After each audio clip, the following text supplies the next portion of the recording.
Welcome. In this video, I'll show you how to fix the Vanguard error code 57 here in League of Legends. All right, so first up, make sure right here in your taskbar that there are no Riot Client or any Riot Vanguard related services that is running. Okay, if you can spot one, again, right click and just hit on exit.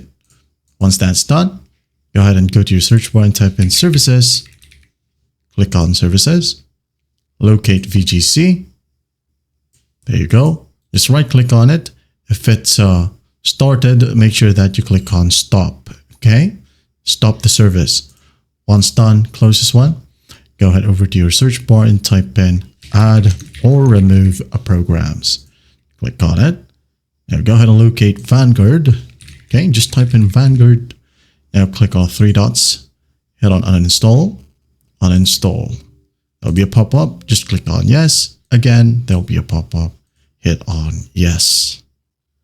Wait for the process to finish. It may seem stuck right here. Just leave the page, okay?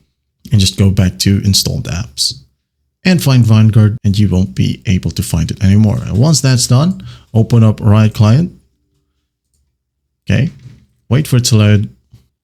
Now once it loads, it will require an update. As you can see here, both League of Legends and Valorant requires an update because we just deleted the Riot Vanguard. Okay, just wait for the process to finish. It won't take long, and after this one, it will require to restart your computer. So just go ahead and do so.